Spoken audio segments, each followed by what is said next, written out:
오늘은 신명기 11장 말씀을 중심으로 이전과는 다른 땅, 이젠 또한 지가 지라는 제목으로 같이 은혜 받기를 원합니다. 지금 신명기는 1장 5절에 보시면 모세가 이스라엘 백성들을 다 모아놓고 마지막으로 설교한 내용을 기록해 놓은 것입니다. 모세는 이스라엘 백성을 이집트에서 이렇게 데리고 나왔습니다만은 그토록 가고 싶었던 약속의 땅에는 하나님께서 못 들어간다 그랬습니다. 그래서 모세가 몇 개의 실수를 했습니다. 하나님 앞에서 불신앙적인 태도를 보여가지고 벌을 받아가지고 눈으로는 보지만은 들어갈 수는 없다 그랬습니다. 그래서 모세는 너무너무 약속의 땅에 들어가고 싶었는데 들어갈 수가 없었습니다. 그래서 이제 마지막으로 이스라엘 백성을 다 모아놓고 죽기 전에 이스라엘 땅이 보이는 요단강 이쪽 모압 평지라는 곳에 사람들을 다 모아놓고 그 대부분은 이집트에서 나온 사람은 다 죽었고 대부분은 사막에서 광야에서 태어난 사람 새로 그러니까 잘 모르죠. 이집트에서 하나님께서 어떤 일을 하셨는지 홍해를 건널 때 그 엄청난 기적들 이런 거를 잘 모르는 세대들을 모아놓고 이제 앞으로 들어갈 땅에서 어떻게 살아야 복을 받겠는가,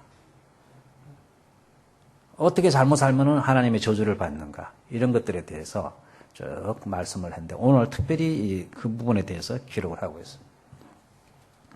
모세는 지금 우리가 들어가려고 하는 너희들이 들어가려고 하는 저 강 건너 보이는 땅은 우리가 나온 이집트에 있는 땅하고는 전혀 다르다. 전혀 다른 땅이다. 어떻게 다른가?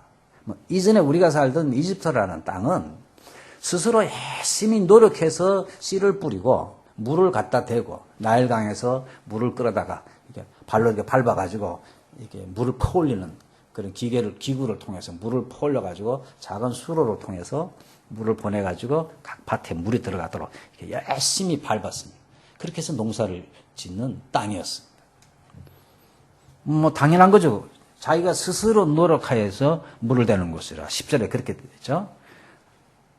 너희가 파종한 후에 발로 물대기를 채소밭에 댄 것 같이 하였거니와. 그 당시에 그림도 있습니다. 이렇게 발로 이렇게 막 밟아가지고 이쪽 물을 저쪽으로 옮기는 그런 기구들 같은 그림이 몇천 년 전에 그런 그림들이 남아 있습니다. 그런 식으로 이집트는 나일강이 아주 큰 강이 있었기 때문에 조금 가뭄이 오더라도 나일강물에서 물을 퍼다가 열심히 노력하면은 살 수 있었어요. 살 수 있어요. 이것은 마치 오늘날 안 믿는 사람들은 자기 노력, 열심 이런 거 가지고 살 수 있어요. 돼요. 그 사람들은 그렇게 살면 된다는 것입니다. 이제 나가보면 책방에 인기 있는 책들이 성공의 비결, 성공하는 사람의 무슨 7가지 취미, 습성, 습관, 이런 책들 많지 않습니까? 나름대로 성공하는 사람들은 이 세상에 다 그냥 성공하는 것이 아닙니다. 보면은 다 나름대로 노력을 하고 남다른 뭔가가 있습니다. 다 보면은 된다는 것입니다. 그런 사람들. 이집트에 사는 사람들은 그렇게 살면 돼요. 열심히 씨를 뿌리고 물을 푸고 가뭄이 오더라도 견디고 잘 노력해가지고 된다는 것입니다. 그런데 지금 들어갈 땅은 전혀 다르다는 거예요. 전혀 다르다. 어떻게 다른가? 12절에 보시면은 12절 같이 한번 읽어보겠습니다. 시작. 내 하나님 여호와께서 공고하시는 땅이라 새초부터 새말까지 내 하나님 여호와의 눈이 항상 그 위에 지금 들어가는 땅은 그냥 땅이 아니고 하나님이 특별히 관심을 가지고 돌보는 땅이라. 하나님이 특별히 간섭하시는 땅이라. 그래서 연초부터 연말까지 하나님의 눈이 항상 보고 있다는 것입니다. 전혀 다르다는 것입니다. 마치 오늘날 그렇지 않 하나님의 눈이 항상 여러분을 간섭하십니다. 그러니까 누가 뚫어지게 나를 보고 있는 것이 좋을 때도 있고 안 좋을 때도 있어요. 좋은 일 할 때는 좋아요. 나쁜 짓 할 때는 안 좋아요. 그렇죠. 나쁜 짓 하는데 누가 보고 있으면은 꺼림직한데 좋은 일 할 때는 봐주면은 그죠? 칭찬해 주니까. 좋은 일 할 때는 안 볼까봐 난리지 않습니까? 내가 못 알아줄까봐. 근데 하나님의 눈이 항상 연초부터 연말까지 함께 있다. 그 다음에 11절 같이 한번 들고. 이 땅은 어떤 땅인가? 앞으로 들어갈 땅은 11절 시작. 너희가 건너가서 얻을 땅은 산과 골짜기가 있어서 하늘에서 내리는 비를 흡수하는 땅이요. 그 땅은 이집트랑 달라서 산과 골짜기가 있어가지고 비가 이렇게 내리면은 땅이 비를 이렇게 흡수하고 있어서 일본 성경은 우루오테이루, 윤택한 땅이라는 거예요. 땅이 굉장히 윤택한 땅이래. 기름진 땅이래. 비를 이렇게 머금고 있어가지고 그런 땅이라는 것이죠. 그래서 14절 한 번 더 읽겠습니다. 시작. 여호와께서 너희 땅에 이른 비 늦은 비를 적당한 때에 내리시 너희가 곡식과 포도주와 기름을 얻을 것이요. 이 땅은 하나님께서 이른 비도 내리시고 늦은 비를 내리시는데 계절에 맞게끔 일본 성경에 기세증이 시다가 때 이렇게 되어 있는데 계절에 다 그 타임에 맞게끔 주신다는 것입니다. 이른 비와 늦은 비를. 그래서 농사가 잘 되도록 하나님께서 하시는 땅이다. 제가 이스라엘에 갔을 때 이집트를 통해서 들어갔는데 몇 년 전에 거기 테러 사건이 있었죠. 국경에서 거기를 통과했었습니다. 위험하긴 위험하더라고 보고 있었어. 딱 이집트에서 이스라엘 들어가니까 가이드가 딱 바뀌면서 이스라엘 히브리 대학에 박사과정 유학생이 가이드를 하면서 첫 번째 하는 말이 이스라엘 땅은 참 특이합니다. 그러더라고요. 뭐가 특이합니까? 그랬더니 이스라엘 땅은 비가 안 오면은 농사를 지을 수가 없대요. 이집트처럼 뭐 물을 갖다 대고 할 수가 거의 없대요. 저수지 밑에 지하수가 거의 없대요. 이 땅이 석회암 지역이고 모래, 암석 이런 게 많아가지고 물을 이렇게 보관하고 있거나 이런 땅이 거의 없어가지고 비가 안 오면은 인간이 아무리 노력해도 어떻게 할 수가 없대요. 그런데 특이한 것은 비만 적절히 오면은 이 땅이 물을 적당히 품고 있어가지고 농사를 하면 기가 막히게 잘 된대요. 맛있고. 그러니까 이스라엘은 땅 자체가 다른 나라하고 특이하답니다. 땅 자체가 완전히 은혜스럽답니다. 은혜스럽. 그러니까 하나님께서 그 땅을 통해서 기후와 모든 걸 통해서 우리에게 가르쳐주고 있습니다. 그래서 그 말을 듣고 보니까 그러면서 차를 쭉 타고 가는데 그런 것 같아요. 느낌이. 비가 안 오면은 아무것도 안 돼, 그거는. 그곳에는. 근데 비가 오는데 정확하게 맞춰서 와야 돼요. 정확하게 맞춰서 안 오면은 농사를 제대로 지을 수가 없어요.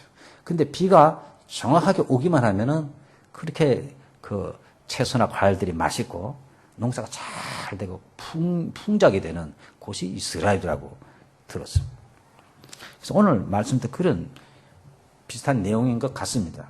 즉 앞으로 들어갈 땅은 이집트랑 달라가지고 한마디로 하면 자기가 열심히 노력한다고 되는 땅이 아니라는 것입니다.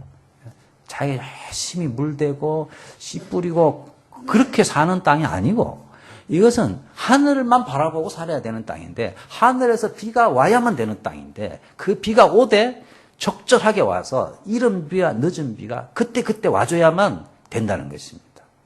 그러니까 하나님을 의지하지 않고서는 살아갈 수 없는 땅이 가나안 땅이라는 것입니다. 이것은 오늘날 우리 크리스찬들이 사는 땅과 마찬가지입니다. 우리는 예수 안 믿는 사람과 전혀 달라요. 예수 안 믿는 사람은 에집트 땅인데 노력하면 돼요.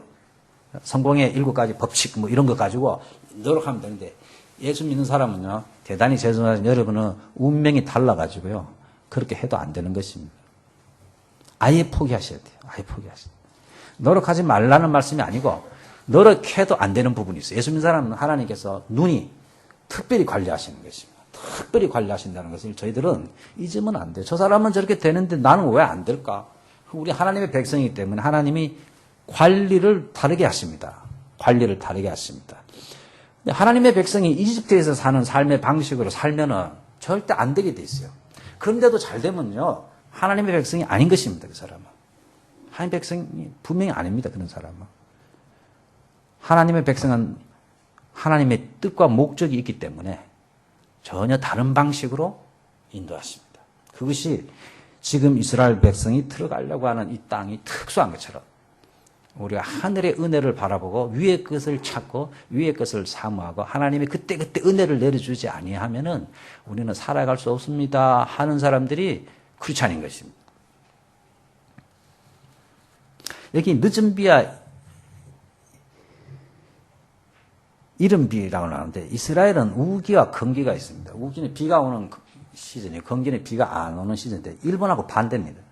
보통 여기는 여름에 비가 오고 겨울에 안 오는데 이스라엘은 가을부터 겨울에 비가 오는 기간입니다. 그러니까 11월부터 한 3월까지가 비가 오는 기간입니다.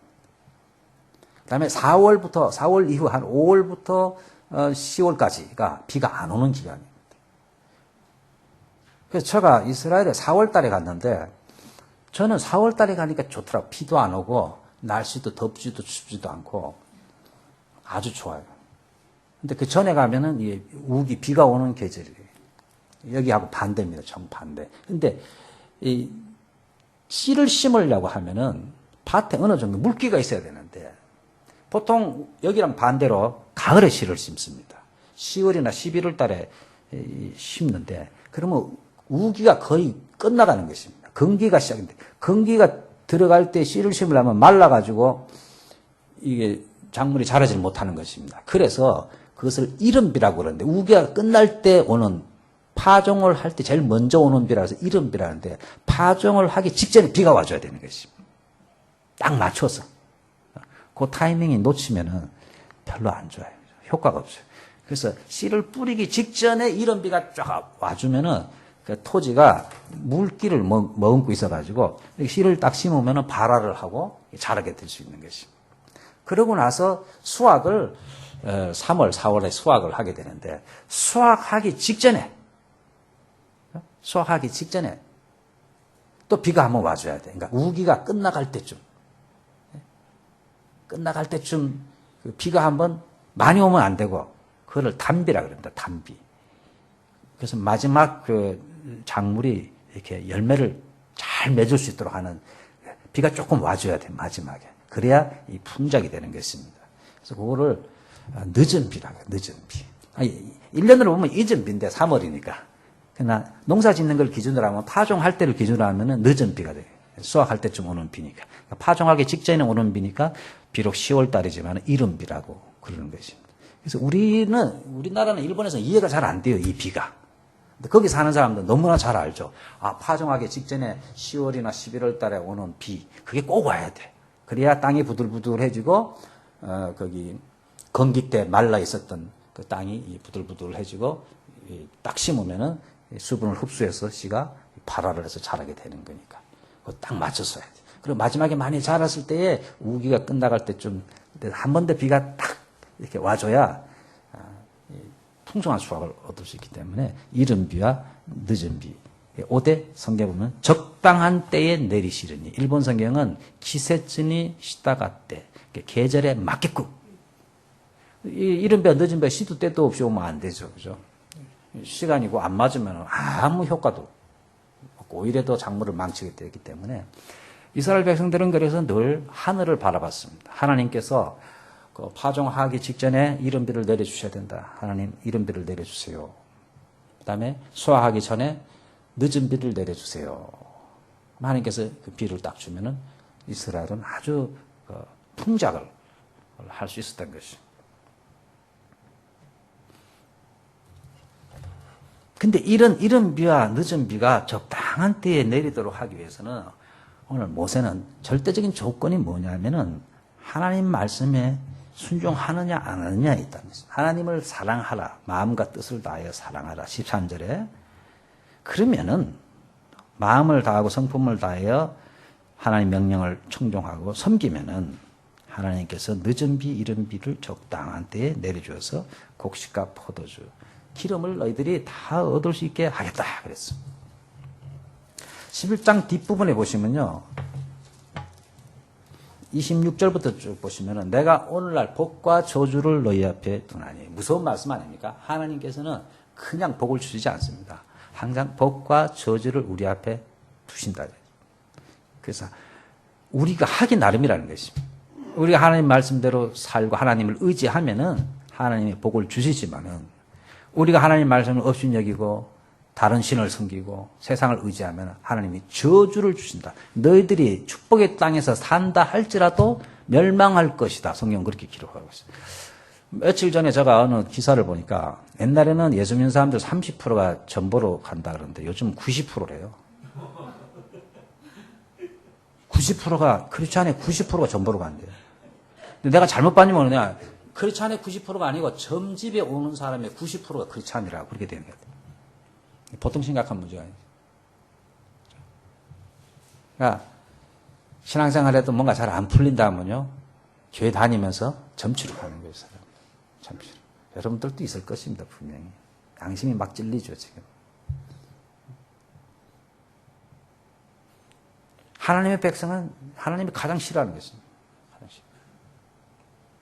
하나님을 의지하지 않고, 하나님만 의지하지 않고. 제가 볼 때는 그래요. 일이 안 풀리는데도 계속 하나님 의지하면 하나님이 그 사람을 얼마나 귀하게 보실까 그런 생각을 많이 해요.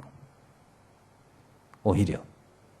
하나님 저 죽을 때까지 복 안 주셔도 됩니다. 그래도 저는 끝까지 주님 의지합니다. 그럼 하나님 보실 때 기가 막힌 사람 아니겠어요? 김 지사, 이 집사는 자꾸 응답해줘 복을 주니까 잘 믿어. 근데 김 집사는 하나님께서 그냥 내버려둬 그냥 기도해도 못 들은 척하고. 그런데도 끝까지 주님 의지하면 둘 중에 천국 가서 누가 상이 크겠어요? 저는 응답이 없으면요 그것 붙잡습니다. 하나님 그래요? 그냥 오기로 끝까지 하나님 의지하겠습니다.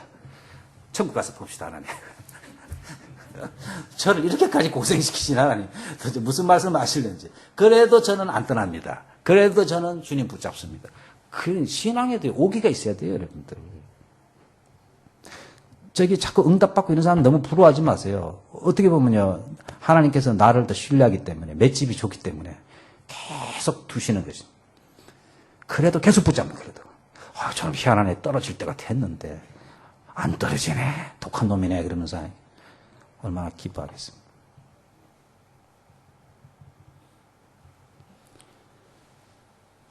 오늘 11장 26절 32절에 보시면은 복과 저주를 너에게 주려 하고 나서 너희가 약속의 땅에 들어가면은 에발산과 그린심산이라는 산이 있는데 그린심산은 축복의 산이고 에발산은 저주의 산이다. 그곳에 들어가면은 큰 돌에다가 내가 한 말을 다 적어가지고 석회를 발라가지고 글을 써가지고 거기다가 딱 세워놓고 이스라엘 지파의 반은 6지파는 에발산 앞에 세우고 다른 6지파는 그림심산 앞에 세워놓고 이 율법책을 다 읽어주라. 그래서 여호수아서 8장에 보시면은 8장 30절 이하에 보시면은 여호수아가 아이성을 정복하고 나서 그것도 참 순서가 희한해요. 7장에 보면 아이성 공격에 실패했어요. 처음에. 실패해가지고 회개하고 아간을 정리하고 겨우 아이성을 정복하고 나서 여호수아가 뭘 했냐면은 이 말씀대로 오늘 11장 26절 이하 말씀대로 이스라엘 백성을 두 편으로 나눠가지고 6부족은 에발산에 세웁니다. 바로 6부족은 그림심산에 세웁니다. 그러면서 이 모세의 율법을 쭉 설교를 합니다. 이렇게 하라. 하나님의 말씀을 순종하라 그러면은 그때 나오는 말이 뭐냐면은 아멘 그런 게 있습니다. 거기 보면 아멘 하고 대답했어요. 그다음에 이런 나쁜 짓은 우상을 섬기지 말라 그러면 이스라엘 백성이 아멘 하고 하더라고요. 그러니까 굉장히 했을 겁니다. 양쪽에서 그 수십 수백 사람들이 양쪽에 나눠가지고 앞에서 율법을 읽으면 아멘 하고 응답했던 것입니다. 우리 하나님을 떠나지 않겠습니다. 이런 죄를 지지 않겠습니다 하고 고백을 한 것입니다. 그러니까 이 복과 저주를 얼마나 소중히 모세가 명령했는지 그것도 여호수아가 철저히 이대로 시키는 대로 에발산과 그린심산에 가서 복의 산, 저주의 산에 우리가 하나님의 말씀을 순종하면 이렇게 복을 받을 것이다. 그러나 순종하지 아니하면은 그냥 사는 게 아니다. 우리는 저주를 받는다. 하나님 앞에서. 하나님이 간섭하신다. 여러분들 저주 받는 게 복입니다. 우리 애가 잘못하는데 계속 내버려 두면은 걔는 계속 나쁜 짓 하잖아요. 저는 옆집 애들은 잘못해도 내버려 둡니다. 우리 애가 아니니까. 우리 애가 잘못하면 잡아야죠. 그죠? 자꾸 해야죠. 왜? 그게 사랑이니까. 그게 사랑. 하나님의 백성이 하나님의 말씀대로 안 살면은 징계를 받아야 돼요. 근데 하나님의 백성이 우상 숭배하고 세상적으로 사는데도 잘 먹고 잘 산다 그러면요. 사람들은 참 멋지다, 참 행복하게 부러워할지 모르지만 영적으로 보면은 버림받은 사람입니다. 부러워할 거 하나도 없습니다. 저 사람은 저렇게 대충 신앙생활 하더라도 저렇게 잘 나가냐. 부러워할 거 하나도 없습니다. 사생아입니다. 사생아. 교회만 다녔지 하나님의 참 자녀가 아닙니다. 하나님의 참 자녀는 절대로 그만두지 않습니다. 우리의 참 자녀도 절대로 그만두지 않는데 하나님께서 절대로 그만두지 않습니다. 반드시 하나님이 채찍질을 드시지 절대로 그만두지 않습니다. 그런데 바보는 꼭 두들겨 맞아야 정신을 차리고요. 거의 지혜로운 사람은 맞기 전에 말씀을 통하여 고치는 것입니다. 말씀을 통하여. 그래서 꼭 어리석은 자들이 여러분 되지 않길 바랍니다. 어떻게 꼭 하나님 떠나서 자기 마음대로 살다가 쫄딱 망하고 나서 삼각산에 성경 하나 들고 금식기도 하러 가서 꼭 그렇게 신앙생활을 해야 됩니까? 그러니까 사실 그런 간증들이 그렇게 좋은 게 아닙니다. 우리는 드라마틱한 간증을 좋아하지만요. 어느 목사님이 글을 썼는데 제가 감동받았어요. 꼭 무슨 깡패가 됐다가 예수 믿은 사람들 간증. 뭐 잘못해가지고 막 나쁜 짓 많이 하다가 두들겨 맞고는 극적으로 예수 믿고 돌아온 사람의 간증. 그런 게 그렇게 복된 간증이 아니라는 것입니다. 나는 어릴 때부터 교회 다니고 평범하게 교회 생활 지금까지 신앙에서 안 떠나고 지금까지 그것이야말로 기적이라는 것이죠. 이 유혹 많은 세상에서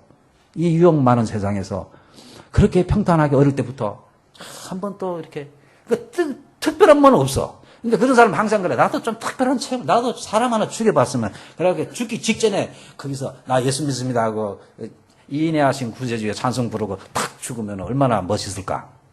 간증거리가 굉장하지 않을까 여러분들. 그런 것보다 더 놀라운 것은요. 그냥 어릴 때부터 교회 다니고 신앙생활 잘하고 죽날까지 이렇게 교회 중심, 말씀 중심으로 살아가서 그게 진짜 간증인 것입니다. 여러분들 그러니까 그런 특별한 간증하는 사람들 기죽을 거 하나도 없어요. 그게 좋은 게 아닙니다. 그리고 그 사람들은 또 보면 얼마 있다가 또 되돌아가요. 한국의 유명한 깡패들 다 되돌아갔어요. 큰 교회 막 세우고 신학교 보내고 목사님들이 너무 쉽게 보내가지고요. 조세영이라든지 뭐 김태춘입니까? 다 되돌아가가지고 오히려 그냥 욕만 끼치고 서세원이 막 간증하고 부인하고 난리였지 않습니까? 지금 욕은 욕 목사가 됐잖아요. 내가 목사하면 안 되는데 그랬는데 그냥 난리치고 이혼하고 지금 그런 간증들이 좋은 게 아닙니다, 여러분들. 그저 평범하게 예수 믿고 그것이야말로 진짜 기적 같은 간증입니다, 여러분들. 여러분들은 기적입니다, 다 기적. 어떻게 1년 내내 저 전문가 설교를 1년 내내 들을 수 있을까? 기적이죠. 기적이지, 정말. 정말 대단하신 분들입니다. 모세는 우리가 하나님 말씀대로 살면 축복을 받고 하나님 말씀대로 살지 않으면 저주를 받을 것이다. 여러분들은 가시고 지혜로운 사람이기 때문에 그렇게 빗나가고 얻어맞고 돌아오질 않고 지혜로운 사람이니까 말씀 갖고 회개하고 말씀대로 살려고 노력하는 사람들인 것입니다. 그래서 그린신산이 축복의 산인데 거기 자꾸 살아야지. 에발산에 가가지고 두들겨 맞고 회개하고 돌아오고 그렇게 하지 마시기를 바라겠습니다. 새해에는 정말 하나님 주신 약속의 말씀 붙잡고 주님 사랑하고 주님 주시는 축복 속에서 우리가 살아가야지. 꼭 두들겨 맞고서 그렇게 반창고 바르고 그러고 교회 와서 되겠습니까? 그래도 그렇게 안 하는 것보다 낫지만은 우리는 세상 사람들과 전혀 다른 땅에서 살고 있다는 것을 늘 인식을 하셔야 됩니다. 에집트의 땅과는 다르다. 그곳에는 자기가 노력해서 살아야 돼요. 그 어느 정도 성과가 있어요. 날강의 물로 가뭄이 와도 버텨. 그런데 이스라엘 땅은 가뭄이 오면은 어떻게 할 수가 없어요. 물을 퍼댈 물이 없어요. 그래서 이스라엘 땅은 하나님께서 비를 내려주셔야 돼요. 내려주시되 이른 비, 늦은 비를 정확하게 내려주셔야 돼요. 안 그러면 이스라엘은 살 수가 없어요. 그것이 하나님의 백성이라는 것입니다. 우리에게 필요한 은혜를 하나님이 그때그때 내려주셔야만 우리가 살 수 있죠. 안 그러면 우리는 살 수가 없어요. 그러기 위해서는 우리가 하나님을 사랑하고 말씀에 순종하고 그런 삶을 살면 하나님께서 이른 비와 늦은 비를 하나님께서 반드시 적당한 때에 내려주시겠다고 약속을 해주신 것입니다. 시편 1편 1절에서 6절 보시면 여러분이 잘 안다. 시편은 150편까지 있습니다. 잘 외워두세요. 시편은 150편까지 있다. 그건 몰라도 천국 갑니다만은 알아두면은 많은 도움이 됩니다. 지금 금요일마다 시편을 1편부터 설교해 왔는데요. 지금 111편까지 설교했어요. 제가 150편까지는 하고 가야 되는데 길이 지금 그래서 하루에 2-3편씩 한꺼번에 할까 그런 생각을 하고 있는데 시편이 너무너무 좋습니다. 저희들에게. 그 중에서도 시편 1편은 시편 150편 전체를 요약해 놓은 것입니다. 복 있는 사람과 악인 두 사람을 대비하고 있습니다. 복 있는 사람은 누가 복 있냐? 거기에 보면은 돈을 많이 벌고 건강한 사람이 복 있는 사람이 아니고 하나님의 여호와의 말씀을 사랑하고 늘 묵상하는 사람. 그렇죠? 그 말씀을 순종하는 사람. 시냇가에 심은 나무 같다. 시냇가에 심은 나무는 비가 안 와도 뿌리를 쭉 뻗어서 물을 흡수해서 사시사철 열매를 맺는 것입니다. 열매 있는 삶을 살게 되는 것입니다. 하나님의 말씀에 우리가 뿌리를 쭉 내려서 가뭄이 오나 인생에 가뭄이 오나 인생에 어려움이 올 때도 그 사람은 항상 하나님의 말씀에 깊은 뿌리를 내리고 있기 때문에 그 말씀을 통해서 힘을 얻는 것입니다. 안 넘어지는 것입니다. 그 사람은. 그 사람이 복이 있는 사람이라는 것입니다. 그러나 악인은 그렇지 않아. 바람에 나는 기와 같으니 악인은 뭐 조금 좋으면은 막 깔깔 좋아하다가 조금 안 좋으면 확상 넘어지고 바람에 날아가는 겨처럼 확 날아다녀요. 여기 가서 이 말하고 저기 가서 저 말하고. 그러나 복 있는 사람은 하나님의 말씀을 깊이 묵상하고 거기에 뿌리를 내리고 있기 때문에 웬만한 말을 들어도 끄떡도 안 해요. 끄떡도 안 하면서 열매를 맺는 사람. 그런 사람들 있잖아요. 그런 크리스찬이 되셔야죠. 여러분 교회 생활하면서. 참 저 사람 어쩌면 저렇게 안 흔들릴까. 어떻게 말씀을 붙잡고 저렇게 참 살아갈까. 그런 사람은요. 오히려 잘 먹고 잘 살아가지고 피부가 막 탱탱하고 이런 사람 보면 별로 은혜가 안 돼요. 근데요, 그런 고난 가운데서도 말씀 붙잡고 의지하는 사람을 보면요, 거룩하게 보입니다. 거룩하게 보입니다. 뭔가 풍기는 것이 있습니다, 여러분들. 사람이 뭘 이렇게 하나님이 줘가지고, 그것 때문에 좋아가지고 잘 믿는 거 하고, 그렇지 않음에도 하나님의 신실한 약속의 말씀을 끝까지 붙잡고, 춘향이처럼. 춘향이가 그 약속을 믿고서 변사또에 수청들면 잘 먹고 잘 사는데, 생명의 삶 공부할 때 말씀하지 않았습니다. 이 몽룡이 돌아왔는데 춘향이가 너무 포동포동하고 이쁜 옷 입고 막 살도 찌고 화장도 이쁘게 하고 변사또 옆에서 가야금을 타면서 있으면 기분 좋겠습니까? 참 이쁘네 그러겠습니까? 감옥에 가가지고 거절해가지고 감옥에 가서 막 수족하고 한대. 그 모습을 볼 때 더 기쁘겠습니까? 그 모습이 더 기쁘죠. 참 나와의 약속을 지키기 위해서, 정절을 지키기 위해서 저렇게 얼굴이 참 피골이 상접하도록 저 고생을 하면서도 정절을 지켰구나. 그때는요, 보이는 게 문제가 아닙니다. 그죠? 그 마음이지. 그렇게 이뻐 보일 수가 없는 것입니다. 저는 우리 하나님도 그러시라고 믿습니다, 여러분들. 물론 포동포동해서 잘 믿으면 좋죠. 근데 잘 없습니다. 잘 없습니다. 인간이 비슷합니다, 다. 그래서 하나님께서 송구 영신 예배 때 말씀드린 대로요. 고난과 그죠? 즐거움을 병행하십니다. 이 두 가지를 가지고서요. 우리가 너무 교만하지 않도록 하나님께서 이렇게 쓰시는 것이죠. 얼마나 감사해요. 돈이 아무리 있으면 한국에 지금 난리 났어요. SK 옛날에 성경그룹의 최태원 회장이 옛날에 노태우 대통령 딸하고 결혼했죠. 그죠? 지금 이혼한다고 난리지 않습니까? 한국이 확 뒤집어졌어요. 그 양반 돈 문제 때문에 감옥에 갔다가 몇 년 만에 나왔는데 나오자마자 또 발표를 했어요.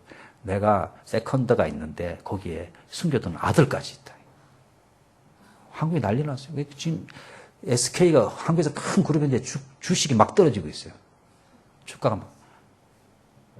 숨겨둔 애가 있대, 숨겨둔 애가. 자녀가 셋이나 있는데. 그 사람이 돈이 없어서 그 짓을 합니까? 지금 그 사람 죽을 지경에 머리가 터질 것 같아요. 한국이 발칵 뒤집어졌어요. 옛날에 우리나라의 대통령 한 두 김씨도 그랬어요. 두 김씨도. 그러니까 사람이 참 이상하죠. 그렇죠? 민주화 한다고 그 난리인데. 뭐 제가 한국 가서 그 장례식 하는 것도 보고 뭐 그런데 그런 안 좋은 이야기는 절대 안 하죠. 텔레비전에서. 하나님 앞에 가면 하나님이 그것만 뒤집어요. 다 끄집어요.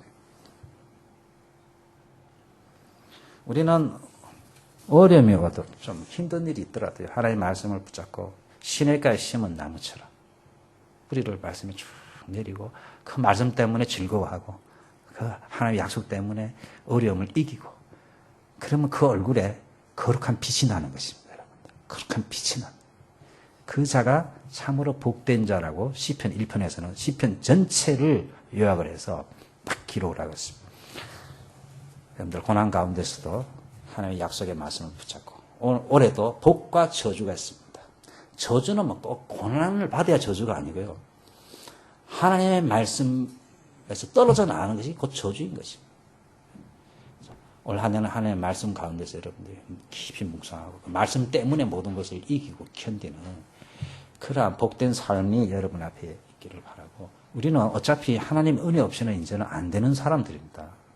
우리는 애굽을 나온 사람들이기 때문에 자꾸 애굽의 방식으로 살려고 하시지 마시고, 이제는 약속의 땅에는 잘 기억하기도 좋잖아요. 그 땅이 특색이 있다니까요. 비만 제때 오면은 엄청난 복을 누리는 땅입니다. 하나님께서 은혜만 내려주시면은 우리 예수 믿는 사람들이야말로 가장 행복한 그런 삶을 살 수 있는 사람들인 것입니다. 한번 기도하겠습니다.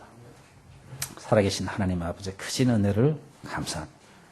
우리는 애굽에서 이미 떠나왔음에도 불구하고 아직도 옛날의 생활 방식으로 그런 가치관으로 살려고 하는 모습들이 아직도 많이 남아 있습니다. 주여, 다 떨쳐버리고 이제는 하나님의 백성답게 하나님이 내려주신 이른 비와 늦은 비 적당한 때 내려주시기를 사모하면서 오직 하나님의 말씀 붙잡고 나아가는 우리 에덴교회 모든 성도들이 되게 하여 주옵시고, 2016년도는 시편 1편의 말씀처럼 정말 시냇가에 뿌린 뿌리를 내린 나무처럼 사시사철 열매 맺고 어떤 어려운 환경 가운데서도 승리하는 우리 에덴의 성도들이 다 될 수 있도록 은혜 베풀어 주옵소서. 예수님의 이름으로 기도합니다. 아멘.